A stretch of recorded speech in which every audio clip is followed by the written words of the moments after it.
अच्छा, ये तो ठीक है डिफरेंस कि जो इकोनॉमिक सर्वे है वो बजट एक्सपेंस, दोनों में डिफरेंस वैसे क्या है, बेसिक डिफरेंस है। वैसे ये तो नहीं हो सकता, ये हो सकता है हाँ। इकोनॉमिक सर्वे है, इकोनॉमिक सर्वे जैसे ये फाइनेंशियल ईयर में क्या क्या मतलब किस चीज़ पे कितना खर्च हो, किस वो बताता है। और जो बजट होता है वो आने वाले ईयर के लिए मतलब अनुमानित हाँ, खर्च बताता है, कितना मतलब किस कि पे खर्च करेंगे, बजट मतलब कि आगे जो आने खर्चा वाले में होना है वो फ्यूचर बताता में, है। और ये जो हुआ है वो बताता जो हो है। चुका है। हाँ, गुड है। Thank you. है ना। और आपको ये तो बता ही दिया मैंने कि जो बजट होता है ना, ये जो है ना इकोनॉमिक अफेयर इकोनॉमिक लाता अफेयर है, लाता है। ठीक है ना। इसके स्टेज पूछ सकता है बजट के। देखिए, सबसे पहले बजट को क्या किया जाता है, प्रेजेंट किया जाता है। कहाँ? लोकसभा लोकसभा में। क्या राज्यसभा में जा सकते हैं बजट? लोकसभा में प्रेजेंट करते हैं बजट को। राज्यसभा में नहीं जा सकता। राज्यसभा में, बजट क्यों जाएगा, हमेशा तो लोकसभा में ही करते हैं प्रेजेंट। हाँ ओनली लोकसभा, ध्यान रखना। फिर प्रेजेंट के बाद जो धन विधेयक पे राज्यसभा का कोई नहीं का पावर होता ही नहीं, नहीं हाँ है नहीं पावर, है। लोकसभा के पास ऐसा होता क्यों? है। क्यों नहीं दिया गया उसको पावर? धन विधेयक के बारे में, मनी बिल के बारे में उसको पावर क्यों नहीं दिया गया, क्यों नहीं दिया गया, ये नहीं पता मुझे। अरे पढ़ाए होंगे तो बहुत बेसिक है यार, जानते क्यों? क्योंकि जो है ना जो मनी बिल है ना, ये टैक्स से पैसा आता है जनता के, हम लोगों से। और जो लोकसभा है ना, वो जनता का क्या है, हाउस है। जनता का हाउस है। जबकि राज्यसभा जो है ना, उसमें वरिष्ठ लोग बैठते हैं बस। अच्छा। तो देखिए, सबसे पहले बजट को क्या करते हैं, प्रेजेंट करते हैं। प्रेजेंट के बाद क्या होता है, जनरल डिस्कशन होता है कि हाँ क्या क्या है क्या नहीं। अगर डिस्कशन हो गया ना, तो जो कमेटी होती है ना, डिपार्टमेंटल कमेटी, उसको क्या करती हैं, चेक करती हैं, स्क्रूटनी करती हैं, है ना। अगर चेक हो गई कमेटी से ठीक है, फिर जो है ना वोटिंग होती है ना। जब वोटिंग हो गई ना, तो फिर जो है ना बिल क्या क्या कर देता है, पास कर दिया जाता है। जब पास हो गया ना, फिर जो है ना फाइनेंस बिल बन जाता है। ये है प्रोसेस इसके जाने के लिए। पहले प्रेजेंट होगा, क्या जनरल डिस्कशन, होगा, फिर जो कमेटी है ना, उसको जो है ना स्क्रूटनाइज करेगी। फिर वोटिंग होती है। वोटिंग के बाद बिल पास होकर, पास करने के बाद ये फाइनेंस बिल बन जाता है। ये जो है ना अरेंज करने के लिए दे सकता है, ये ध्यान रखिएगा, इम्पोर्टेंट है। इसके बाद देखिए अभी जो ईयर में बजट आया, पेज से एक आध क्वेश्चन आ सकता है। हाँ, कोई इम्पोर्टेंट आपने इसको नहीं पढ़ा? अभी सर ने पढ़ाया नहीं ना मेरे इकोनॉमिक्स वाले सर ने। मैंने अभी गई थी, पूछा भी तो सर कह रहे कि वो करंट अफेयर वाले सर कह रहे हम पढ़ाएंगे, इसलिए अभी नहीं पढ़ाया, क्लास ही नहीं दी उन्होंने। अच्छा, इसमें स्कीम आ सकती है, बहुत सारी स्कीम लॉन्च की गई इस वाले बजट में। तो पूछ दे कि ये स्कीम जो है ना किससे रिलेटेड है, ये पूछ सकता है। आपको बताता हूँ। हाँ हाँ, देखिए पहले कुछ आपको बेसिक बता देता हूँ। जो गवर्नमेंट बजट होता है ना, ये दो टाइप का होता है। एक होता है रेवेन्यू बजट, एक होता है कैपिटल बजट होता है ना। रेवेन्यू बजट जो है ना दो टाइप का होता है, एक होता है रेवेन्यू रिसीट और एक होता है रेवेन्यू एक्सपेंडिचर। वैसे ही कैपिटल बजट भी जो है ना दो टाइप का होता है, एक होता है कैपिटल रिसीट और एक होता है कैपिटल एक्सपेंडिचर, ठीक है। तो ये चीज़ आपको पता है ना? हाँ, ये सारा पता है। हाँ, और बाकी इसमें मेंस वाले हैं आपको। आपके एग्जाम में जानते क्या है, ये भी बहुत पूछेगा, स्कीम जैसे कौन सी स्कीम कब लॉन्च की गई है, बहुत ज़्यादा पूछता है। ये इकोनॉमिक का पार्ट है, अभी मैं आपको दिखा दूंगा, है ना। बहुत ज़्यादा पूछेगा है। आपके पास अगर कोई वो उसकी हो PDF है तो भेज देना। मेरे पास है। हाँ, अभी रिसेंट की PDF है, उसमें जो है ना वो भी कवर हो जाएगा, आपका बजट भी कवर हो जाएगा। जो बजट की स्कीम अभी लॉन्च की गई है ना, ये है मेंस वाला है। आपको केवल प्रीलिम्स वाली चीज़ बता रहा हूँ, प्रीलिम्स में जो आ सकता है आपके। अच्छा हाँ, ये चीज़ थोड़ा सा आ सकता है पॉवर्टी से रिलेटेड। देखिए जैसे मतलब पॉवर्टी है ना, पॉवर्टी, देखिए पॉवर्टी आपसे क्या समझते हैं, जनरल टर्म में बताइए। मतलब पॉवर्टी हो जब कोई व्यक्ति ऐसे अपनी जो आधारभूत आवश्यकताएं होती हैं, जैसे हो गया पोषण, शिक्षा और घर, आवास वगैरह, इन सबको भी मतलब अरेंज करने में सक्षम नहीं होता है, तो वो गरीबी होती है। गुड। अब देखिए ये जैसे लाइन है, पॉवर्टी लाइन, हाँ। इसके ऊपर होते हैं APL, इसके अब नीचे देखिए, BPL। अगर लोग ऐसे ऐसे देखिए, अगर लोग ऐसे ऐसे जा रहे हैं, ये मिट क्यों जा रहा है? अगर लोग ऐसे ऐसे जा रहे हैं तो देखिए, मतलब कि यहाँ पे पुअर है, फिर से यहाँ पुअर है, पुअर पुअर, तो इसको जानते क्या बोलते हैं? ये जो लोग हैं ना, ये है ऑलवेज पुअर, और ये जो है ना, जो ऐसा ऐसा हो रहे हैं ना, ये मतलब जानते क्या है कि कभी पुअर से हट जाते हैं सीजन के अकॉर्डिंग, जैसे एग्रीकल्चर वाले हैं, एग्रीकल्चर वाले, जैसे सीजनल, एग्रीकल्चर में हाँ। प्रच्छन्न बेरोजगारी टाइप, हाँ, मौसमी बेरोजगारी बहुत तो सारी इसको होती बोलते हैं ट्रांजिट पुअर, जो मतलब कि कभी ऊपर कभी नीचे, कभी ऊपर, कभी नीचे, कभी ऊपर हो जाते हैं ना, उससे बोलते हैं जो है ना कि ट्रांजिट पुअर है। और जो हमेशा ऊपर रहते हैं ना, उसे कहते हैं प्रो पुअर बोलते हैं, मतलब प्रो रिच बोलते हैं, है। कि हमेशा से रिच है। तो 3 टाइप के लोग होते हैं, है ना। ये बताइए, इंडिया में जो पॉवर्टी का एस्टिमेशन होता है, कौन सी कमेटी के अकॉर्डिंग होता है? ये पूछ सकता है किस सीरियस में? गरीबी कौन सी कमेटी के अकॉर्डिंग? गरीबी का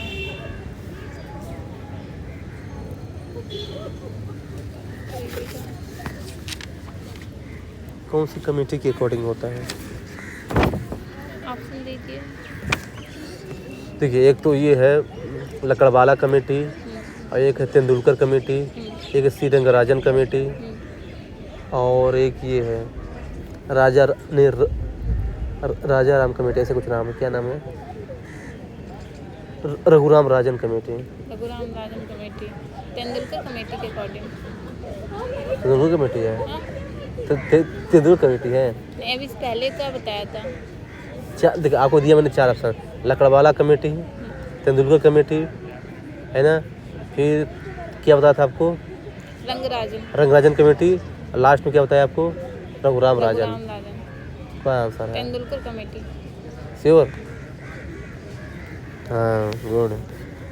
तो तेंदुलकर कमेटी के अकॉर्डिंग इसमें ये आपकी एग्जाम में पूछ सकता है, ये ध्यान रखिएगा, है ना। फिर जैसे मान लीजिए, ये बताइए, शेयर और उसमें बॉन्ड में क्या डिफरेंस है? शेयर जो होता है, शेयर को क्रय करने वाला, शेयर जब कोई कंपनी अपना मार्केट में लाती तो वो अपने स्वामित्व का वो करने के लिए लाती है। और जब ये क्या बोलते हैं, शेयर और बॉन्ड जो होता है, बॉन्ड को क्रय करने वाले, ये जो बॉन्ड होते हैं कंपनी के लेनदार होते हैं, इससे कंपनी उधार लेती है कंपनी से। और इनका जो ये मतदान, बॉन्ड धारक जो मतदान नहीं कर सकते, इनको मतदान का अधिकार नहीं होता। इनका जो प्रतिफल है वो गारंटी युक्त होता है। इंटरेस्ट किस में मिलता है? इंटरेस्ट मिलता है बॉन्ड, नहीं ब्याज, हाँ तो बॉन्ड में मिलेगा ना। हाँ। लाभांश मिलता है शेयर में। हाँ, गुड। देखिए, एक चीज़ आपको और बताता हूँ मैं। देखिए, जो गवर्नमेंट सिक्योरिटी होती है ना, वो 3 टाइप की होती है। एक होती है कैश मैनेजमेंट बिल, एक होती है ट्रेजरी बिल, और एक होती है डेटेड सिक्योरिटी। तीनों में क्या डिफरेंस है पता है आपको? इकोनॉमी में ऐसे क्वेश्चन पूछेगा, ये security, share, bond, capital deposit क्या होता है, रेवेन्यू डिपॉजिट क्या होता है, ये सब यही पूछेगा। कैश मैनेजमेंट बिल, और ट्रेजरी बिल, मतलब ट्रेजरी, हाँ। हिंदी में नाम बताना इसका, ट्रेजरी बिल का। यार हिंदी में तो यार मेरे को भी नहीं पता है। ट्रेजरी बिल, सर्च कर लियो। हाँ। ट्रेजरी बिल संचित, नहीं ट्रेजरी बिल क्या होगा? ऐसे ही हाँ कुछ बोलते हैं, खजाना, ट्रेजरी तो खजाना होता है, पर यहाँ पता नहीं क्या बोलेंगे हिंदी में। Treasury bill,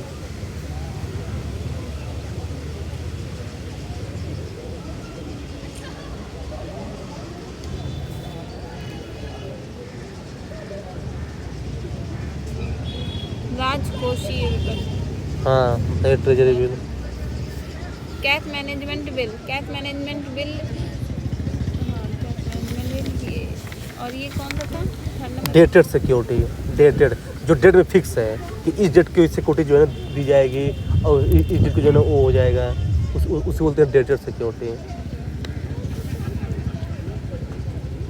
cash management bill शायद ये कंपनियों के लिए होता है। कैश मैनेजमेंट बिल कंपनियों के लिए होता है, कैश मैनेजमेंट बिल। देखिए, बेसिक डिफरेंस जानते के तीनों क्या है? जो कैश मैनेजमेंट बिल होता है ना, ये लेस देन 90 डेज का होता है, टाइम का डिफरेंस है। और जो ये ट्रेजरी बिल होता है ना, मोटी ये लेस देन 1 ईयर का होता है। और जो डेट सिक्योरिटी होता है ना, ये मोर देन 1 ईयर का होता है। तीनों में ये डिफरेंस है, ध्यान रखिएगा। Less than 90 days cash management bill है ना, 1 ईयर का ट्रेजरी बिल है, और से ज़्यादा का डेटेड सिक्योरिटी है। दिनांकित प्रतिभूति, सॉवरेन बॉन्ड है इसका नाम। सॉवरेन हाँ। बॉन्ड, दिनांकित प्रतिभूति। हाँ हिंदी इंग्लिश गड़बड़ हो जाती है ना, सर ने पढ़ाए हिंदी में सारे। हाँ, ये तो है। पर जानते क्या, जो हेडलाइन है ना, हेडलाइन क्या है ना कि आप उससे भी पढ़ा करें, इंग्लिश से भी। तो क्या है ना कि बहुत ज़रूरी हो जाता है यार, चूँकि नहीं, देखिए सर ने लिखाया जो क्या नाम है उसका, रवि कुमार सिहाग, उसकी इंग्लिश बहुत अच्छी थी, और हेल्प तब तक जाकर 18 रैंक लाया है वो। हाँ, तो फिर उन्होंने हिंदी की यूज माध्यम चुना, जब इंग्लिश में अच्छी थी। उनका बैकग्राउंड हिंदी का ही था, 12th तक ऊपर तक। लेकिन क्या है ना कि उन्होंने इंग्लिश, क्या है ना कि सोचा कि इंग्लिश से लोग सिलेक्शन ज़्यादा होता है, तो उन्होंने 1-2 साल फिर इंग्लिश में पढ़ा चीज़ों, कंटेंट वगैरह, पॉलिटी वगैरह। तो मतलब कि सोचे कि ट्राई करता हूँ। फिर क्या है ना कि कहते हैं ना कि उतना मतलब कि पकड़ नहीं बन पाए ना, ऐसे वगैरह कैसे लिखते हैं ऐसे। अब ऐसे में हाँ, तो फिर जो है ना विकास सर को बोले कि मैंने ना शुरुआत में मैंने भी सोचा था कि इंग्लिश में करूँगी, हाँ। हिस्ट्री वगैरह पढ़ी भी तब सब आ रहा, लेकिन बाद में मुझे लगा कि जो मेरे थॉट्स हैं वो थॉट मुझे इंग्लिश में हाँ, नहीं आते हैं, नहीं आएंगे ना, कब तक करती रहूँगी। और क्या, हिंदी में अच्छा लिख सकती हूँ, और क्या, तो अपने विचार इंग्लिश में ही आएंगे ना उतने अच्छे, अरे हिंदी में ही आएंगे ना, क्योंकि शुरुआत से हिंदी में पढ़ी हूँ। हाँ वही। अरे नहीं यार, सिलेक्शन सबको होते पढ़ना, जैसे उसका हो ही नहीं गया तो सबको हो जाएगा, ऐसा नहीं है। देखिए एक चीज़ ये पूछ सकता है, ये एनसीईआरटी क्वेश्चन है, टाइप ऑफ रिसोर्सेस में। देखिए एक होता है फिजिकल कैपिटल, एक होता है फाइनेंशियल कैपिटल। दोनों में डिफरेंस क्या बताइए? फिजिकल कैपिटल और कमर्शियल कैपिटल में, फाइनेंशियल कैपिटल, फिजिकल मतलब जिसको टच कर सकते हैं, है ना। इसके कई टाइप होते हैं, एक होता है नेचुरल रिसोर्सेज, एक होता है ह्यूमन रिसोर्सेज, और एक होता है क्या, बस 2 ही है ना। नेचुरल रिसोर्सेज क्या आएगा, जैसे मतलब लैंड हो गया वो, है ना, है ना। रिसोर्सेज में हाँ, ह्यूमन रिसोर्स में जैसे क्या आएगा, जैसे साइंटिस्ट वगैरह, ये जो हाँ, स्किल पाई लोग पूरे, हाँ पाई लोग हो जाएंगे, है ना। और फाइनेंशियल कैपिटल में क्या आएगा, डेट है, डेट आएगा, इक्विटी आएगा, है ना, ग्रांट आएगा, सब्सिडी आएगा, ये सब आ जाएगा। ये तो इक्विटी क्या है, इक्विटी शेयर, शेयर को ही तो कहते हैं इक्विटी। तो कोई डिफरेंस नहीं है दोनों में। नहीं, इक्विटी शेयर को ही तो कहते हैं, हैं? इक्विटी शेयर को ही तो कहते हैं। नहीं, एक जैसे डिफरेंस है, डिबेंचर बोलते हैं बॉन्ड को, इक्विटी शेयर को। नहीं, एक डिफरेंस है। क्या? अगर सभी शेयर होल्डर के पास सेम अमाउंट मनी हो तो उसे बोलते हैं इक्विटी। जरूरी नहीं कि सबके पास सेम अमाउंट हो ना, शेयर में भी कई कैटेगरी होते हैं, अगर सबके पास सेम है तब उसे इक्विटी बोलते हैं। ये है, हाँ ये वही, लेकिन क्या है तो उनमें डिफरेंस है एक्चुअली। तो ये है।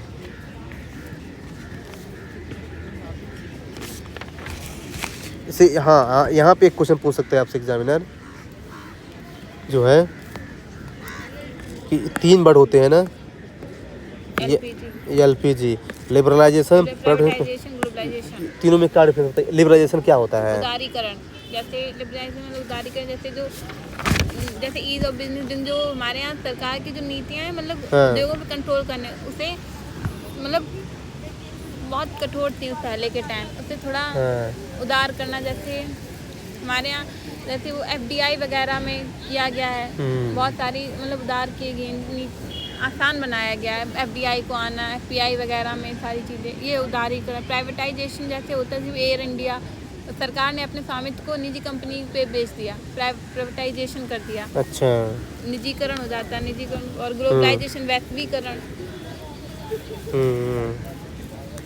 तो अच्छा, देखिए तो मैं आपको एग्जांपल दे रहा हूँ, बताना कि ये लिबरलाइजेशन की प्राइवेटाइजेशन है। जैसे मान लीजिए कि हमने जो है ये कर दिया, क्या बोलते हैं, जो इंडस्ट्री को जो लाइसेंस लेना पड़ा था ना, लाइसेंस लेने की ज़रूरत नहीं है, ये लिबरलाइजेशन है। अच्छा, और मैंने जो रेलवे जो रेलवे प्लेटफार्म है ना, अब मुकेश अंबानी को बनाने को इजाज़त मिल गई है, रेलवे प्लेटफार्म बनाना, एफडीआई। तो ये क्या है? मतलब एफडीआई फॉरेन FDI नहीं, जैसे रेलवे जो है ना ये जनरली गवर्नमेंट काम है, लेकिन मुकेश अंबानी को टाइम बोला जा रहा है कि आप बनाओ इसको, रेलवे को। प्राइवेटाइजेशन, हाँ, डिजिटल। और जो FDI आ रहा है उस एग्जाम्पल है, FDI किस एग्जाम्पल है? एफडीआई ग्लोबलाइजेशन का एग्जाम है। हाँ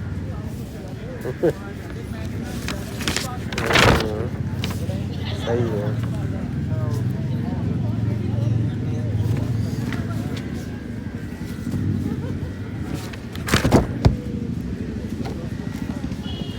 ये है। अब आपको कुछ ऐसी चीज़ें बताता हूँ, देखिए WTO जो है ना, वर्ल्ड ट्रेड ऑर्गेनाइजेशन कब बना था ये? 1995। हेडक्वार्टर WTO का हेडक्वार्टर पूछता है यार। WTO का हेडक्वार्टर में बता रही ना, जेनेवा, स्विट्जरलैंड। गुड। अच्छा, जितने भी ये हेडक्वार्टर वगैरह है ना, सबसे ज़्यादा वाशिंगटन डीसी में ज़्यादा है। वर्ल्ड बैंक कहाँ है? वर्ल्ड बैंक का वाशिंगटन डीसी में ही है। और यूनाइटेड नेशन का? यूनाइटेड नेशन का? यूनाइटेड नेशन का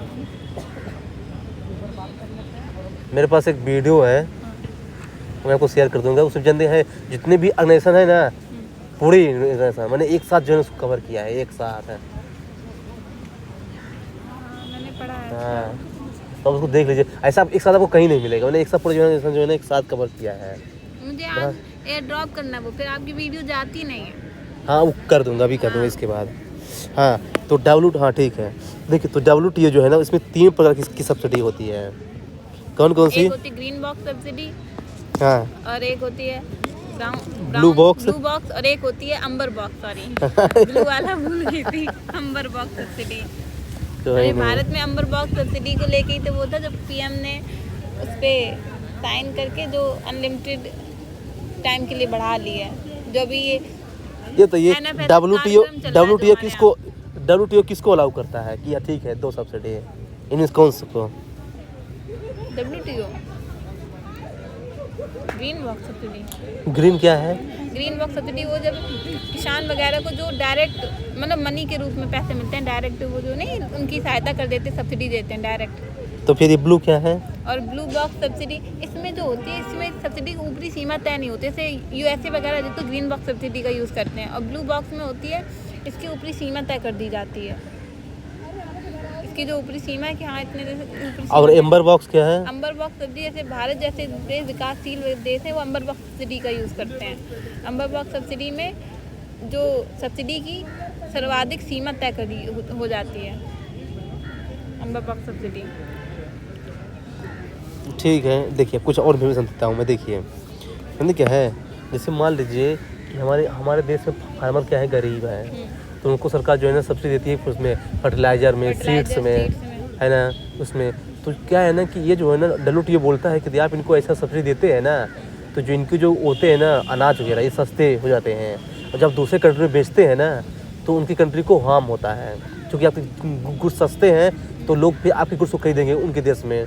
तो जो है ना इसमें जो है ना लिमिट रखा गया है कि आप इतने ही सब्सिडी दे सकते हैं, क्योंकि ये ट्रेड को डिस्टॉर्ट करता है। हाँ, ये दोनों नहीं करते हैं ट्रेड को। हाँ, और ये दोनों नहीं करते।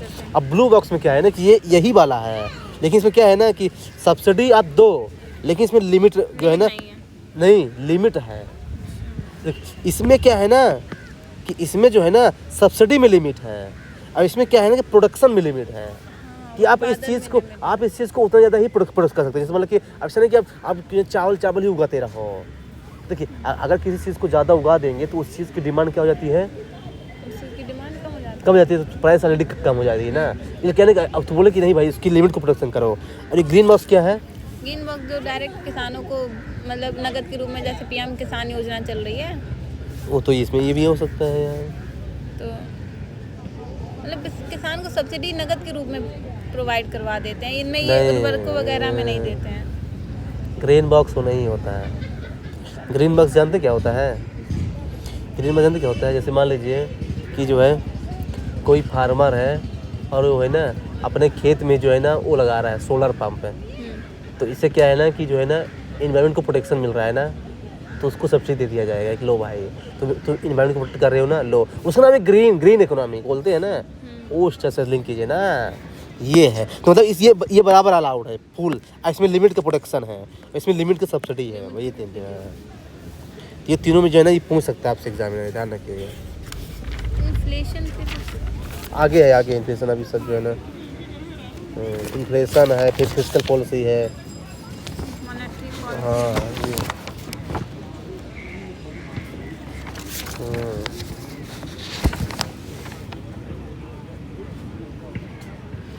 ये है। अब इसमें जो आपके लिए इम्पोर्टेंट है ना वो चीज़ ढूंढ रहा हूँ, क्योंकि देखिए इसमें क्या है ना कि बहुत सारी मेल्स की कैपेसिटी से है ना, आपकी सीट में आएगा नहीं हो, क्या मतलब है बताने से, इसलिए।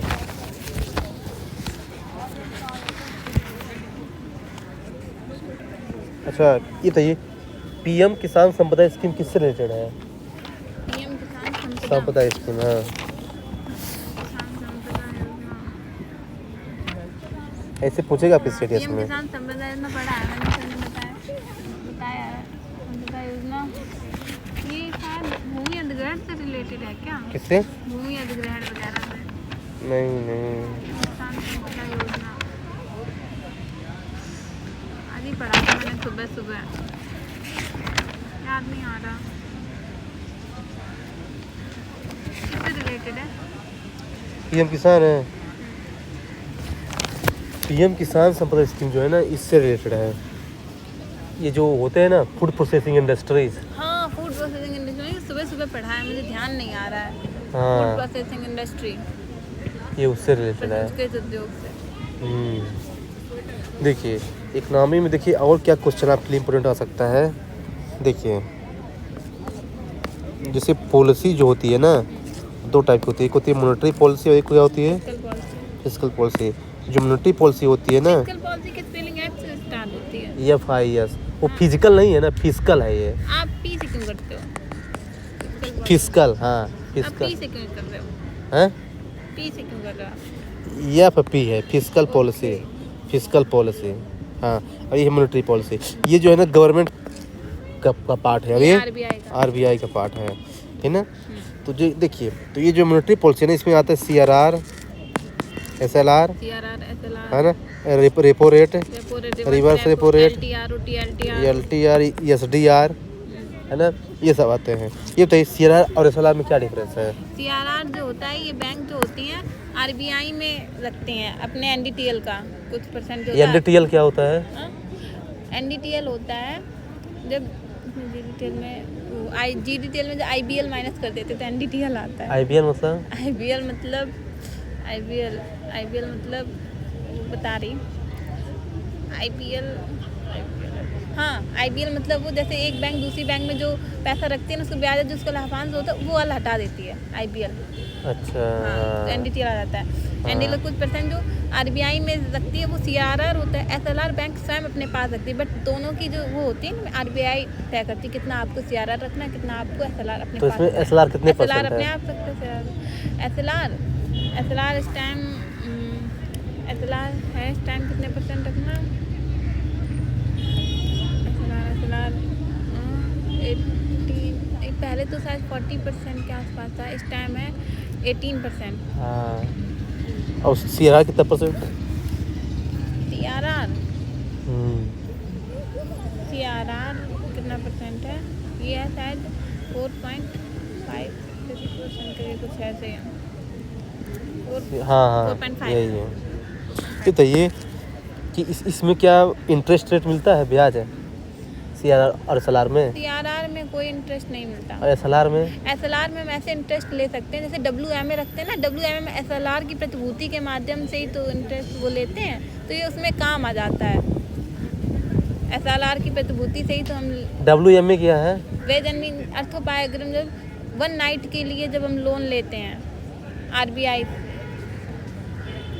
से बैंक लेता है कि गवर्नमेंट लेता है वेज एंड मीन्स में? SLR प्रतिभूति हाँ बैंक लेता है ना, बैंक लेता है। जैसे एक रात्रि का उधार बोलते हैं ना वेज एंड मीन्स को, WMA को नहीं, उसको वो बोलते हैं मार्जिनल स्टैंडिंग फैसिलिटी, MSF बोलते हैं। सॉरी MSF वो बता रही है WMA। MSF में SLR की प्रतिभूति के माध्यम से ही तो बैंक जो होती हैं वो उधार लेती हैं। MSF में SLR की प्रतिभूति रखती हैं गिरवी, तो उसको जब गिरवी रखेंगे तो उसको ब्याज मिलेगा, तो SLR में एक तरह से हम ब्याज कह सकते हैं। और CRR में नहीं है? CRR में कोई ब्याज नहीं मिलता। अच्छा, और रेपो रेट क्या है? रेपो रेट वो रेट होती है जिससे बैंक RBI से उधार लेते हैं, जिस रेट पे बैंक RBI से लेती है। और reverse repo rate? Reverse repo rate में RBI बैंकों से लेता है। तो RBI क्यों लेगा बैंक से उधार?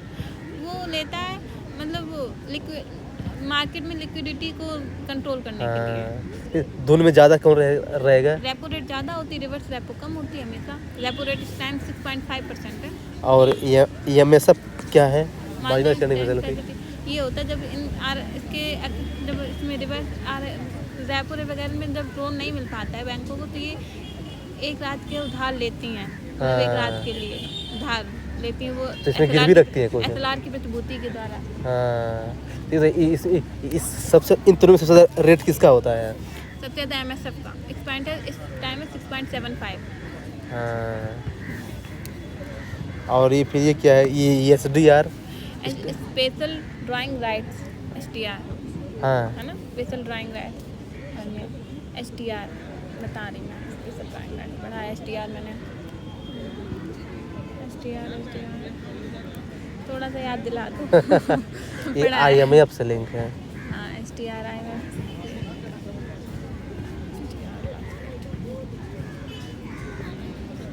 एक होती है SDR बास्केट। हाँ, तो वही है। SDR बास्केट IMF से लिंक है ये। उसमें जो है ना, जो बास्केट ऑफ करेंसी होती है ना, जैसे उसी में लोन मिलता है, उसी हाँ करेंसी में। हाँ, काइंड ऑफ करेंसी यूनिट है ये। हाँ, इंडिया की करेंसी उसमें शामिल नहीं है, लेकिन हाँ, कौन कौन सी है इसमें? एक चीन की युआन रेनबी, येन है, यूरो है, डॉलर है हाँ, और पाउंड है। पाउंड है। सबसे ज़्यादा डॉलर की हुआ है ना? सबसे ज़्यादा डॉलर है। हाँ, फिर सबसे ज़्यादा डॉलर्स के बाद है यूरो है शायद सेकंड नंबर हाँ, पे। उसके बाद रेनबी है, फिर येन है, फिर पाउंड है। हाँ। ये फिस्कल पॉलिसी में क्या आएगा फिर? फिजिकल पॉलिसी में क्या आएगा? फिजिकल पॉलिसी में आता है तो टैक्स वगैरह। हाँ, SDR बता दो, मैंने गड़बड़ गोल गोल घुमा दिया, बताया नहीं। देखिए, SDR क्या है ना, एक बास्केट ऑफ करेंसी की यूनिट है ना, कि आप जितना कंट्रीब्यूट कर रहे हो ना IMF में, उससे अकॉर्डिंग ही आपको लोन मिलेगा। हाँ, जैसे एक हाँ, जिसमें SDR में IMF में एक मत खरीदने के लिए 1 लाख SDR बात। हाँ, तो वही है, मतलब काइंड ऑफ ये करेंसी की यूनिट है, बस ये जान लीजिए। है। हाँ, तो ये हमने ऐसा पूछेगा कि SDR क्या है, तो ये IMF की करेंसी यूनिट है, बस ये है, ये ध्यान रखिए।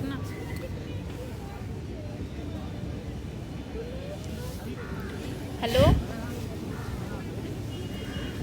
हेलो, कुछ नहीं, थोड़ी देर में बात करेंगे, पहुंच कर रूम, ठीक है?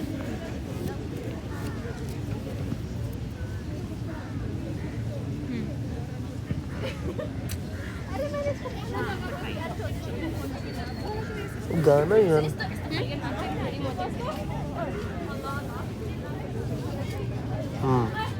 हाँ, तो ये हो गया है ना। चलते हैं फिस्कल पॉलिसी। फिस्कल पॉलिसी में क्या क्या आता है? टैक्स वगैरह। हाँ, तो देखिए, टैक्स कितने प्रकार का होता है? एक डायरेक्ट टैक्स और indirect tax. Indirect tax. Direct tax का कोई एग्जाम्पल बताइए। हाँ, डायरेक्ट जैसे निगम कर, आय कर, ये सब डायरेक्ट टैक्स है जो डायरेक्ट व्यक्ति की सालाना आय पर लगते हैं। हाँ, इनडायरेक्ट कर होते हैं जैसे जो आप जैसे जो वस्तुओं और सेवाओं वगैरह के लिए वस्तुओं वगैरह पर नहीं लगते, जैसे GST हो गया, इनडायरेक्ट टैक्स। अच्छा, तो ये एक्साइज ड्यूटी कौन सा है? एक्साइज ड्यूटी है क्या, पहले बताइए। एक्साइज ड्यूटी हिंदी में नाम बताओ आप मुझे इसका। उत्पादन कर नहीं, उत्पादन नहीं, पता नहीं क्या बोलते हैं यार एक्साइज ड्यूटी को। देख लो। देखिए, एक तो एक्साइज ड्यूटी, एक होती है कस्टम ड्यूटी। हाँ, पढ़ा है इनका, हिंदी में थोड़ा नाम बताओ तो हाँ, मुझे क्लियर हो जाएगा। तो कीजिए।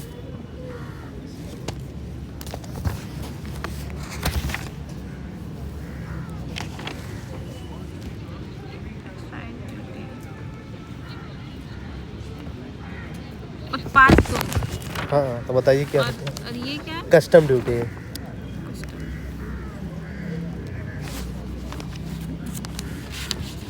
कस्टम ड्यूटी, सीमा शुल्क। हाँ, अब बताइए दोनों में क्या डिफरेंस है? शुल्क, एक्साइज ड्यूटी, कस्टम ड्यूटी। पाँच शुल्क वह होता है जो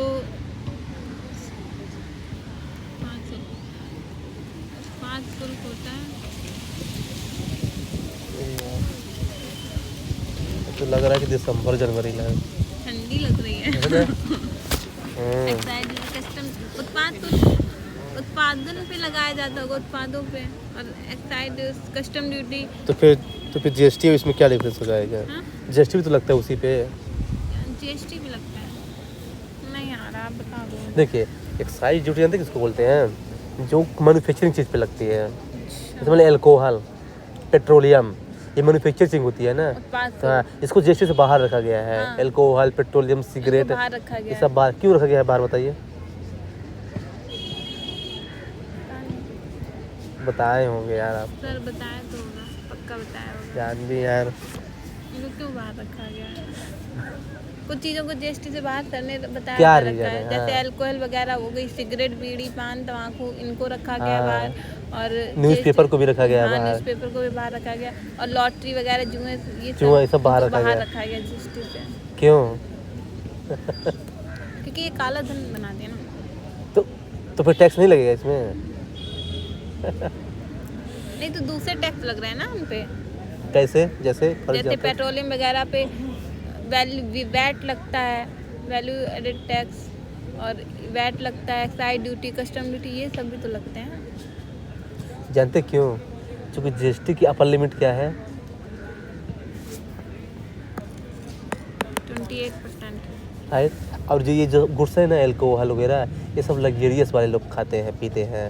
जिनमें आउट टैक्स लाने के लिए तो इसको इसके बाहर ही कर दे, लो खाओ, आउट टैक्स लगाऊंगा, लो पियो। नहीं, अल्कोहल तो फिर लग्जरियस लोग हैं, तो रिक्शे वाले ज़्यादा पीते हैं। नहीं पीते हैं, फिर भी जो है ना उसको एसेंशियल गुड्स के अंदर नहीं आता ना वो। हाँ, तो essential जो उसको goods नहीं पिएगा ना वो मतलब कि पैसा है तो हाँ essential तो है ऐसा नहीं। माना जाता है, इसलिए जो है ना वो ऐसा करता है बताने के लिए। हाँ आप बताइए, इंडिया में जो है ना 3 टाइप के टैक्स फॉलो, नहीं पूरे वर्ल्ड में 3 टाइप के टैक्स होते हैं। एक होते हैं प्रोग्रेसिव टैक्स, एक होता है रिग्रेसिव टैक्स, एक होता है प्रोपोर्शनल टैक्स। तीनों में क्या डिफरेंस है? प्रोग्रेसिव टैक्स होता है ये, मतलब जैसे जैसे हमारी इनकम बढ़ती जाती है वैसे वैसे टैक्स भी बढ़ता जाता है। प्रोग्रेसिव, ठीक है। कोई जमीन बताइए इंडिया में इसका। जैसे नहीं, हमारे यहाँ इंडिया में से इतने 10 लाख रुपए आपकी सालाना आए तो इतना टैक्स लगेगा, 12 लाख है तो इतना टैक्स लगेगा, मतलब इनकम टैक्स है सही इनकम एग्जांपल। Tax type. और ये बताइए रिग्रेसिव टैक्स। रिग्रेसिव टैक्स होता है जैसे हमारी मतलब इनकम तो बढ़ रही है बट टैक्स नहीं बढ़ रहा। जैसे हमारी टैक्स घट रहा है, टैक्स घट रहा है, इनकम बढ़ रही है, टैक्स रेट घट रहा है, टैक्स रेट। इसका ज्यादातर मतलब सबसे ज्यादा हार्म होता है गरीबों को इसका। नहीं क्यों? हाँ गरीबों सबसे को, ज्यादा गरीबों को ही तो हार्म करेगा। ये अमीरों तो किसी को कोई कंट्री है जिसको फॉलो करती है ये इस टैक्स को कि टैक्स अगर आय बढ़ेगी तो मॉरिशस वगैरह, यूएसए कैपिटलिस्ट कंट्री फॉलो करते हैं इसकी जगह लिए, बिजनेस को प्रमोट करने के लिए। चूँकि जितने ज़्यादा इनकम होगी उतने कम टैक्स लगेगा ना, इसलिए। और ये प्रोपोर्शनल टैक्स होता है जो एक मतलब आय के अनुपात में टैक्स लगता है, हमारा अनुपात होता है प्रोपोर्शनल टैक्स में। हाँ आय के अनुपात में टैक्स ठीक है, एग्जाम्पल बताइए। एग्जाम्पल इसका जैसे प्रोपोर्शनल टैक्स इंडिया में है कोई एग्जाम्पल प्रोपोर्शनल टैक्स का? इधर जीएसटी किसके अंदर आएगा 3 में से? जीएसटी प्रोपोर्शनल टैक्स के अंदर आएगा। नहीं आएगा। ये बहुत अच्छा क्वेश्चन है, सीधे से क्वेश्चन पूछेगा ये। जीएसटी किसमें आएगा फिर? इसमें तो आएगा नहीं, प्रोग्रेसिव में तो आएगा नहीं। जीएसटी रिग्रेसिव में आएगा। रिग्रेसिव जानते क्यों? क्योंकि देखिए हमको जाना है, मान लीजिए कि खरीदना है, मान लीजिए कि एक पैकेट बिस्किट 10 वाला, मुकेश अंबानी को भी वो 10 रुपये में ही मिलेगा और मेरे को भी 10 रुपये में ही मिलेगा। लेकिन मुकेश अंबानी के लिए 10 रुपये कुछ नहीं है, लेकिन एक गरीब के लिए 10 रुपये बहुत ज़्यादा होगा। तो मतलब कि इनकम तो सेम ही है, लेकिन हमारा 10 रुपये मतलब बहुत ज़्यादा चला गया हमारी इनकम का। तो हमारी इनकम ही कम है लेकिन उसकी इनकम 10 रुपये क्या है, मतलब ये रिग्रेसिव टैक्स होगा काइंड ऑफ ना, इसलिए। अब तो ये कोई प्रोपोर्शनल टैक्स क्या होता है? अनुपात। तो कोई जगह बताइए इंडिया में जो इसका एग्जाम्पल है प्रोपोर्शनल टैक्स का? इसका याद नहीं आ रहा मुझे। हाँ इसका एग्जाम्पल याद नहीं आ रहा प्रोपोर्शनल टैक्स का। इसका एग्जाम्पल याद नहीं आ रहा है। ये तो ये किसके अंदर आएगा? अच्छा मैं पहले समझा देता हूँ फिर बताइए एग्जाम्पल क्या है इसका। आपकी इनकम कितने भी हो मैटर नहीं करता, ये सब में बराबर टैक्स लगेगा। अगर जानवी जो है ना 10,000 रुपये महीने कमा रही है तब भी 5% ही टैक्स लगेगा। अब मुकेश अंबानी अगर कमा रहा है 10 लाख रुपये महीने तभी 5% ही टैक्स लगेगा। तो इस बोलते प्रोपोर्शनल टैक्स, मतलब फिक्स रेट है 5%। आपकी इररिस्पेक्टिव ऑफ इनकम से मतलब ही नहीं है, आपके टैक्स फिक्स है 5%। तो ये किसके अंदर आएगा फिर? अब हाँ बताइए इसका एग्जाम्पल कोई इंडिया में। अब हाँ एक एग्जाम्पल इंडिया बहुत अच्छा एग्जाम्पल है। Jahnavi now you need to tell.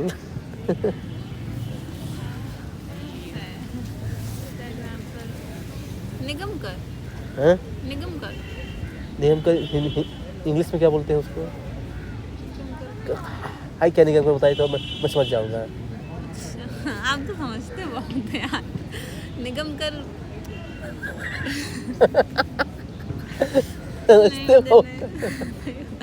आप बताओ निगम कर। नहीं निगम कर बोल रहे हैं और आप समझा नहीं पा रहे हैं आप। अरे आप बताओ निगम कर। नहीं तो मुझे इंग्लिश समझ नहीं आ रहा ना आप कि हिंदी में क्यों नहीं पढ़ते हो? यार कॉर्पोरेट टैक्स है क्या? हाँ कॉर्पोरेट टैक्स निगम। तो ये क्या होता है कॉर्पोरेट टैक्स बताइए? ये कंपनी पे लगता है कि अगर जैसे मान लो कोई कंपनी है उसमें 2% टैक्स लगेगा, फिक्स है। वो कंपनी चाहे कितना भी कमाए। ओके तो इसी का एग्जांपल हुआ हाँ कॉर्पोरेट टैक्स। ये ध्यान रखिएगा, वो कंपनी कितना भी कमाए उस पर 2% ही टैक्स लगेगा। तो ध्यान रखना, income tax progressive tax example है, जीएसटी रेग्रेसिव का है और हाँ कॉर्पोरेट टैक्स ये है। फिर जैसे मान लीजिए कि 3 चीज़ होती है, एंटी डंपिंग ड्यूटी और फिर होती है काउंटर वेलिंग ड्यूटी और होती है सेफ गार्ड ड्यूटी। तीनों में डिफरेंस क्या है? बहुत कुछ पूछता है ये। एंटी डंपिंग ड्यूटी जो ये होती है काउंटर वेल, हाँ एंटी डंपिंग होगी जब कोई जैसे कोई देश जैसे चाइना है, चाइना अपने देश में टेक्नोलॉजी का यूज़ करके बहुत अधिक उत्पादन सरप्लस कर रहा है उत्पादन। तो जब वो उत्पादन सरप्लस टेक्नोलॉजी का यूज़ करके करेगा तो उसकी चीज़ें सस्ती हो जाएंगी, तो वो दूसरे देश में हमारे देश में डंप करना शुरू कर देता है। जैसे हमारे जो उद्योग हैं वो हमारी चीज़ें महंगी होती हैं लेकिन वो फिर प्रतिस्पर्धा से बाहर हो जाती है। इसे बोलते तो सरकार इस पर ड्यूटी लगा देती है, इसे बोलते हैं एंटी डंपिंग ड्यूटी। काउंटर वेलिंग होती है जब जैसे चाइना हुआ तो उनकी सरकार नकारात्मक सब्सिडी होती है, नेगेटिव सब्सिडी। हाँ, जाम उसकी सब्सिडी देके उसको सस्ता कर देगी, उसको सस्ता कर देती है जिससे वो लोग यहाँ पे ज़्यादा सामान बेच सके। उस पे सर उसे बोलते हैं काउंटर वेलिंग टैक्स। अब safe guard duty, safe guard duty ये होता है, safe guard duty safe guard duty जैसे इंडिया की सरकार अपने उद्योगों को बचाने के लिए कि उनकी चीज़ें प्रतिस्पर्धा से बाहर ना हो, जो ड्यूटी वो करते हैं अपोज करते हैं ना, उसे बोलते हैं सेफ गार्ड ड्यूटी। तो फिर इसमें डिफरेंस क्या रह जाएगा? इसमें भी वही अपने प्रतिस्पर्धा के लिए लगाया जा रहा है कि हमारे इंडस्ट्री वाले को वो ना हो।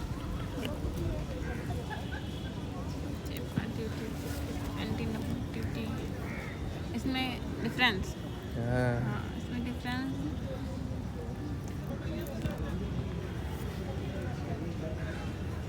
क्या होगा इसमें?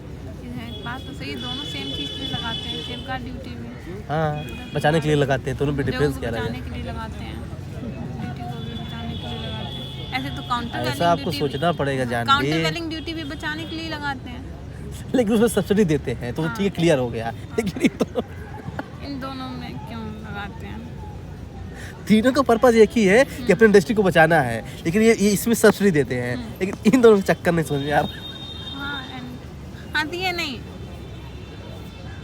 जाइए पहले हंस के आइए। सॉरी चलिए।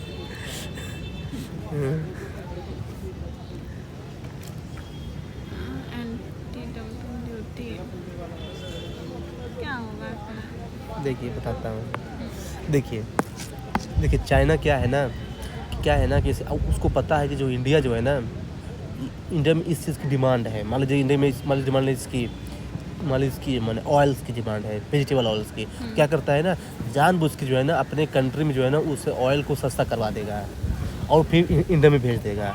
तो उसको डील करने के लिए जो है ना लगाते हैं इंडिया में, मतलब जब कोई चीज़ जानबूझ के प्राइस कम की जाए, है ना। और जब सब्सिडी से तो ये क्या होता है ना कि जो चीज़ें जानबूझ के नहीं की जा रही है। तो मान लीजिए चाइना किसी चीज़ में एक्सपर्ट है, मान लीजिए कि जो है ना सिलिकॉन जो चिप होती है ना मोबाइल की, उसमें जो है ना बहुत ज़्यादा फेमस एक्सपर्ट। तो क्या करता है, अब उसको पता है कि इंडिया किस चीज़ की डिमांड है, तो क्या करता है ना कि बहुत सारा सिलिकॉन जो है ना इंडिया में बेच देता है। वो प्राइस कम नहीं किया है, पर चूंकि वो उसमें एक्सपर्ट है, तो चूंकि ऑटोमेटिकली थोड़ा बहुत सस्ता हो ही जाएगी, तो इंडिया में वो जो है ना बेचने का ट्राई करता है बहुत ज़्यादा। तो इंडिया क्या करता है, नहीं भाई कहना है कि इसकी प्राइस थोड़ा कम है मेरे यहाँ से, तो मैं थोड़ी इसकी प्राइस को बढ़ा दूंगा ड्यूटी लगा करके। इस बोलते हैं सेफ गार्ड ड्यूटी। तो मतलब ये थोड़ा ज़्यादा खतरनाक है, थोड़ा सा ठीक नॉर्मल है। इस चीज़ में एक्सपर्ट है, इस चीज़ में जानबूझ के वो कर रहा है, जानबूझ से कर रहा है वो कम करने के लिए, इसलिए और सब्सिडी दे रहा है। सब्सिडी दे रहा है। हाँ, तो ये तीनों में डिफरेंस है, ये ध्यान रखिएगा, है ना। फिर इसमें जैसे मान लीजिए कि ये है, अच्छा ये आपको पता है क्या, ये क्या होता है, डबल टैक्सेशन अवॉइडेंस एग्रीमेंट, हाँ DTA है ना। फिर एक होता है ये क्या बोलते हैं, टैक्स इवेजन, एक होता है टैक्स अवॉइडेंस, एक होता है टैक्स सेविंग, एक होता है ये क्या राउंड ट्रिपिंग पढ़ा ये राउंड ट्रिपिंग होता है ना। ये बताइए क्या होता है, ये क्या है, DTA समझौता होता है एक, मतलब समझौता एग्रीमेंट है, जैसे जो देशों के बीच मतलब उस पर टैक्स नहीं लगता। जैसे पहले हमारे DTA मॉरिशस वगैरह के साथ DTA है, तो जैसे वहाँ से अगर कोई FTI वगैरह कुछ होता है तो उस पर टैक्स नहीं इन्फोर्स होता है। अच्छा, ये DTA। और जैसे ये क्या बोला था, टैक्स इवेजन, टैक्स चोरी ना। हाँ। टैक्स चोरी, जैसे हम कोई टैक्स चोरी करते हैं, ये एक अपराध है। और जो टैक्स ये है टैक्स को अवॉइड करना, मतलब जो रूल्स हैं उनके थ्रू हम टैक्स देने से बच रहे हैं, चोरी नहीं कर रहे हैं, टैक्स देने से बच रहे हैं। जैसे हवाला वगैरह के थ्रू हम जो करते हैं, हवाला के थ्रू मतलब FDI के थ्रू इन्फोर्स कर देते हैं, तो इसमें कोई दंडात्मक अपराध नहीं, बट अनैतिक है ये। टैक्स सेविंग किसका मतलब हिंदी मतलब बता दो। टैक्स की बचत है, टैक्स की बचत। हाँ, तो टैक्स की बचत हम इसी से करेंगे, टैक्स की बचत। हाँ, टैक्स बचाओ, टैक्स चोरी, इसका मतलब टैक्स चोरी, इसका मतलब टैक्स बचाओ था ना। टैक्स अवॉइडेंस मतलब कि अवॉइडेंस हिंदी में क्या बोलते हैं, अवॉइड करना कहते हैं ना, बचाव करना। देखिए मैं बताता हूँ, देखिए ये जो टैक्स इवेजन है ना, टैक्स इवेजन ये जो है ना, ये बोलता है जैसे मान लीजिए कि हमने जानबूझ जो है ना ब्लैक मनी के थ्रू पैसा कमाया है और टैक्स नहीं दे रहा है। हाँ, ये जो है ना, ये इलीगल भी है और अनएथिकल भी है। ये जो टैक्स अवॉइडेंस है ना, जैसे मान लीजिए कि जो लूप होल्स है इंडिया में ना, रूल्स एंड रेगुलेशन में, उसी लूप होल्स का फायदा उठा के जो है ना टैक्स नहीं दे रहे हैं, तो ये इलीगल नहीं बट अनएथिकल है। हाँ, ये है। और जो टैक्स सेविंग है ना, जैसे मान लीजिए गवर्नमेंट ने कहा है कि जो आदमी जो है ना इन्वायरमेंट को प्रोटेक्ट करेगा, अपने व्हीकल में जो है ना वो लगाएगा, इलेक्ट्रिक व्हीकल यूज करेगा, उसको टैक्स कम देना पड़ेगा। तो लोगों ने क्या किया ना कि इलेक्ट्रिक व्हीकल सरकार ने कर दी, इसी मतलब टैक्स सेविंग। और एक सरकार शायद वो ग्रीन बॉन्ड करके, जो ग्रीन बॉन्ड वो उसमें भी अगर कोई इन्वेस्ट करता है तो उसमें भी सरकार ये, हाँ, तो ये टैक्स सेविंग का एग्जांपल है। टैक्स सेविंग का एग्जांपल, टैक्स। तो फिर ये क्या है, DTA DTA बताया तो ये दो देशों के बीच समझौता होता है DTA, मतलब कि एक ही जगह टैक्स, जैसे मान लीजिए कि ये मुकेश अंबानी की कंपनी क्या नाम है, रिलायंस मान लीजिए कि USA में भी है, इसकी ब्रांच है। तो अब इसने है ना इंडिया और उसे एग्रीमेंट साइन कर लेंगे, या तो रिलायंस यहाँ टैक्स दे या तो वहाँ देगा, ऐसा नहीं 2 जगह टैक्स देगा। हाँ, एक ही जगह टैक्स। तो फिर राउंड ट्रिपिंग क्या है? राउंड ट्रिपिंग होती है जैसे हमारे देश के वो क्या विजय माल्या वगैरह, उन्होंने पैसा कमाया, उसके बाद उन्होंने क्या किया, अपना पैसा टैक्स ना देना पड़े, इस वजह से हवाला के थ्रू जो होती है ना टैक्स हेवन कंट्री, जैसे मॉरिशस वगैरह, तो हवाला के थ्रू उन्होंने मॉरिशस पहुंचाया। उसके बाद वो मॉरिशस वहाँ से ये एक बनाती है, वो जो वाली कंपनी होती है, सेल कंपनी के थ्रू वो इंडिया में ही उस पैसे को, इंडिया का पैसा राउंड ट्रिपिंग के द्वारा इंडिया में सेल कंपनी के थ्रू FDI फॉर्म में कन्वर्ट कर दिया, मतलब black money white money convert हो गया। व्हाइट मनी में यही है राउंड ट्रिपिंग पूरा। हाँ, मतलब जो है ना कि जो इंडिया में ब्लैक मनी था उसी मनी को लाया गया, लेकिन व्हाइट मनी करके लाया गया, राउंड ट्रिपिंग कर दिया गया। तो ये है ना, क्योंकि ये देखिए क्या है, कुछ बेसिक है ना। इसके बाद जो है ना, जैसे मान लीजिए कि जैसे एक ये पूछता है, जैसे बैंक जो है ना, एक होता है कमर्शियल बैंक, है ना, और एक होता है डिफरेंशियल बैंक। है ना, विभेदीकृत एक होता बैंक, है एक होता है कोऑपरेटिव बैंक, कोऑपरेटिव बैंक, सहकारी बैंक। है ना। ये तो एक कमर्शियल बैंक कौन कौन से होते हैं ये बताइए। Small finance bank commercial bank example है। लघु वित्त बैंक नहीं, इसका एग्जाम्पल है। डिफरेंशियल बैंक का हाँ। क्या है दोनों में डिफरेंस कमर्शियल बैंक और डिफरेंशियल बैंक में? कमर्शियल यानी वाणिज्य, कमर्शियल यानी वाणिज्यिक हाँ। करना, और डिफरेंशिएटेड बैंक मतलब विभेदीकृत बैंक। हाँ, दोनों में क्या डिफरेंस है? वाणिज्य बैंक जो होती हैं वो लाभ कमाने के लिए होती हैं। और ये differentiated bank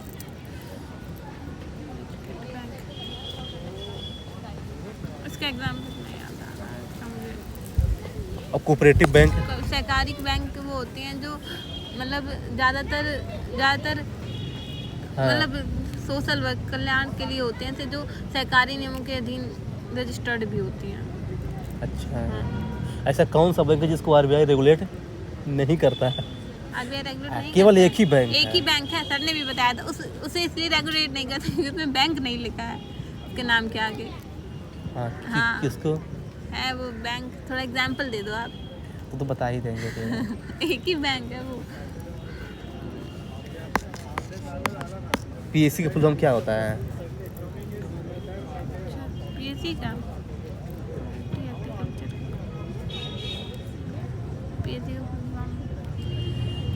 primary agricultural cooperative. हाँ, यही है। यही इसी का नहीं करता इसको है। आरबीआई नहीं करता है क्योंकि इसको Primary सोसाइटी agricultural खुद करती है ना। सर ने बताया था क्योंकि इसके नाम के आगे बैंक नहीं लगा है। बैंक लगा होता तो करता। हाँ एक ही बैंक है हाँ। ये। और ये जानते क्या है, ये जो पेमेंट बैंक है, पेमेंट बैंक है, ये किसका एग्जाम्पल है इन तीन में से? Payment bank. कमर्शियल बैंक तो है नहीं पेमेंट बैंक। क्यों नहीं है? सहकारी बैंक नहीं है ना। सहकारी बैंक होती तो ये पेमेंट बैंक एक तो वो तो कमर्शियल बैंक नहीं, है पेमेंट में उधार देने का काम कहाँ करता है? तो क्या करता है? इसको बनाया क्यों गया पे? पेमेंट बैंक केवल मांग जमा स्वीकार करता है। पेमेंट बैंक इसलिए बनाया तो गया वो जमा क्या करता है फिर? वो उस जमा की ये करता है, मांग जमा स्वीकार करता है। जैसे जो लोग वो श्रमिक होते हैं दूसरे शहरों में काम करना चाहते हैं तो इंस्टेंट भुगतान के लिए पेमेंट बैंक रखा गया है। पेमेंट बैंक शायद क्रेडिट कार्ड ही देता, डेबिट कार्ड नहीं देता। नहीं सॉरी, डेबिट कार्ड डेबिट देता कार्ड है। देता, क्रेडिट कार्ड नहीं देता। अच्छा, तो ये कौन सा बैंक होगा फिर इन तीन में से? पेमेंट बैंक, पेमेंट बैंक यही होगा। डिफरेंशिएटेड बैंक है हाँ। तो अच्छा। और रीजनल रूरल बैंक किस RRB एग्जाम्पल होगा? रीजनल रूरल बैंक ये ग्रामीण क्षेत्रों में ग्रामीण क्षेत्र कृषि वगैरह के और कृषि हाँ। और एमएसएमई को उधार देने के लिए ज़्यादातर इसका जो प्रायोरिटी सेक्टर 75% पीएसएल में होता है, पीएसएल में होता है इसका यूज। Private central landing. हाँ, हाँ। इसमें इंडिया में इस टाइम 23 आरआरबी है, बट लक्ष्य सरकार का 42 का है। हाँ। तो ये बताइए ये किस में आएगा? आरआरबी हाँ, कमर्शियल बैंक। कमर्शियल बैंक में आएगा। हम्म। अच्छा, और ये नाबार्ड? नाबार्ड तो एक संस्था है, ये बैंकों को पैसा उपलब्ध हमको लोन कराती नहीं देगी? है। नाबार्ड हमको क्यों देगी लोन? अच्छा, हाँ, ये क्या है ना, बैंकों को जो बैंक एग्रीकल्चर के लिए काम कर रहे हैं ना उनको लोन देती है। जैसे इसको लोन दे सकती है आरआरबी को देगी नाबार्ड, हाँ। बट हमें थोड़ी ना दे देगी। हाँ, ये बैंकों को लोन देता है हाँ, ना। मुझे पता है नाबार्ड का, इसकी स्थापना भी मुझे याद है। ऐसे ये है नेशनल हाउसिंग बैंक, नेशनल ये हाउसिंग भी हमको बैंक लोन नहीं देगी। आवासीय ये- क्षेत्रों हाँ, के लिए देती दे है लोन देगी, हाँ, बैंकों को, बैंकों हमें को नहीं देती है। हाँ, ऐसे ये सिडबी है, सिडबी भी है। हाँ, सिडबी देती है ये आधारभूत MSME को देगी MSME लोन। को, हाँ सिडबी हाँ। MSME को देगी। Exim bank, Exim export import export वालों को देगी। तो ये सब क्या है? डेवलपमेंट बैंक है। डेवलपमेंट बैंक है, विकास इनको बैंक। हाँ, विकास इनको बैंक। बोलते हैं AIFI। All India financial institute. हाँ AIFI ऑल इंडिया फाइनेंशियल। हाँ, तो ये हो गया कमर्शियल बैंक, ये हो गया डिफरेंशियल अच्छा बैंक। बता दो अब आप। डिफरेंस है, देखिए कमर्शियल बैंक वो होते हैं जैसे आपने बताया ना, जो लाभ ये कमाने इनका काम जो है ना, हाँ पूरा जो है ना, ये यूनिवर्सल होते हैं। सारी ये- बैंक हो गई, हाँ, state debit bank, card SBI, credit card दोनों सब इशू कुछ करते दे हैं देते ये। हैं। हाँ, ये तो मुझे पता, वाणिज्यिक बैंक। और डिफरेंशियल बैंक वो होते हैं ना जिनमें कुछ रिस्ट्रिक्शन है कि जैसे आप इतना ही लोन दे सकते हो या फिर आप लेंडिंग नहीं कर सकते, केवल लोन ले सकते हो, जैसे पेमेंट बैंक है, पेमेंट बैंक इसके एग्जाम्पल है। ये तो मतलब जिसमें कुछ small रिस्ट्रिक्शन finance बैंक हो भी इसी में इसी आएगा तरह। डिफरेंशियल बैंक, क्योंकि सही बताया इसमें तुमने। लिमिट है ना कि अभी आप इतना ही लोन दे सकते हो या इतना ही कर सकते हो। और ये सही बताया RRBC कोऑपरेटिव बैंक का एग्जांपल है। हाँ, क्या क्या बताए थे आप आरआरबी का? Cooperative नहीं, कोऑपरेटिव बैंक का नहीं इसका है, है कमर्शियल बैंक का है। वो भले रूरल एरिया में है लेकिन कमर्शियल बैंक ही काम करता है ना, वो भी प्रॉफिट काम उसका भी है लेकिन थोड़ा कम है, लेकिन है वही है। कोऑपरेटिव बैंक तो मतलब वो जो पूरा कोऑपरेटिव को मतलब आपस में लोग जो है ना मिलकर वो खोल लेते हैं, ये उस टाइप का होता है। तो ये चार तो क्लियर ही हो गए। नाबार्ड का हेडक्वार्टर कहाँ है? नाबार्ड का हेडक्वार्टर है, बता रही मैं, नाबार्ड का मुंबई। और नेशनल हाउसिंग बैंक का? इसका इलाहाबाद। इलाहाबाद किसका है यार? इलाहाबाद नहीं है। नेशनल हाउसिंग बैंक का हेडक्वार्टर दिल्ली है क्या? दिल्ली है। नहीं, मेरे पास क्या है ना, एक पीडीएफ है, मैं आपको अभी शेयर कर दूंगा, वो एयर ड्रॉप में है। अरे पीडीएफ नहीं, वो वीडियो है। पूरी ऑर्गेनाइजेशन के हेडक्वार्टर जो है ना मैंने साथ एक बार उसमें लिस्ट करके बनाया है, तो देख लीजिए। कभी जो क्या है 2-3 क्वेश्चन पूछेगा आपके सीरियस में हेडक्वार्टर से, बहुत ज़्यादा इंपॉर्टेंट है। तो ये हो गया। और इकोनॉमी में क्या रह गया है? हाँ, ये अनएम्प्लॉयमेंट की जैसे जो टाइप होते हैं, बेरोजगार। जैसे ये एक तो वही मान लीजिए फ्रिक्शनल अनएम्प्लॉयमेंट है। मतलब प्रच्छन्न बेरोजगारी। नहीं, वो तो डिस्गाइज्ड है। मतलब मतलब कि हिंदी में तो नहीं पता लेकिन इसको ये बोलते हैं। एक्सप्लेन करूं, मैं समझ हाँ, जाऊंगी। फ्रिक्शनल ये होता है कि मतलब एक जॉब छोड़ के दूसरे जॉब में जाना है। ओके, समझ गई मैं। एक जॉब छोड़ के तो क्या बोलते हैं दूसरे उसको? जॉब में जाना, गैरसरात्मक बेरोजगारी। तो ये बताइए, इसका कोई एग्जाम्पल बताइए। इसका एग्जाम्पल तो सर ने नहीं लिखा है। जैसे एक जॉब को छोड़ा, दूसरी जॉब को करने के जो बीच का जो समय जैसे मान लीजिए कि हम यूपीएससी की तैयारी कर रहे हैं, हाँ। और हमको मिल गया आईआरएस है, तो हम आईआरएस से लीव ले लेंगे और करेंगे आईएएस की तैयारी। तो ये जो बीच में गैप होगा ना, जो लीव लेंगे ना, फिक्शनल है। और डिस्गाइज क्या है? डिस्गाइज मतलब जिसमें अतिरिक्त श्रमिक की सीमांत उत्पादकता शून्य होती है। हाँ, मतलब कि जो है ना उसमें आवश्यकता नहीं है, लोग काम कर रहे हैं। बेचारे क्या करें, है ना। फिर होते सीजनल अनएम्प्लॉयमेंट, ये भी एग्रीकल्चर में ही है। बुआई कटाई के समय मिल जाता है।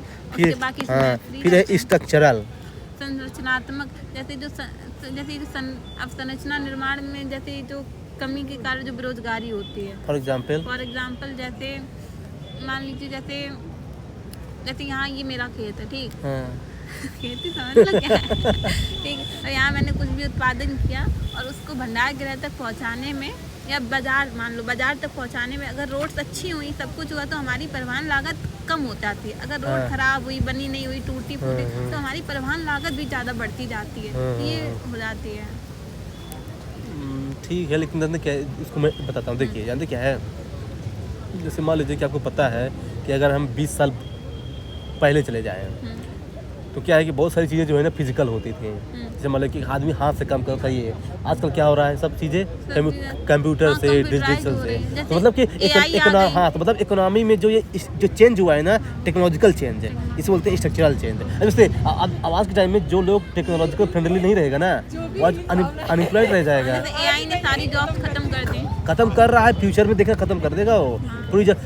आगे आने वाले टाइम में जो छोड़ के सब जॉब रहेंगे, आईएएस बन जाते हैं। जो बिल गेट्स है ना, बिल गेट्स है, वो अभी उसका एक आर्टिकल आया था द हिंदू में, वो बोल रहा था कि आगे आने वाले 10 साल में क्या है ना, कि लोगों को जो है ना टीचर की जरूरत ही नहीं पड़ेगी। हाँ। एआई पढ़ाएगा, एआई पढ़ाएगा सब कुछ।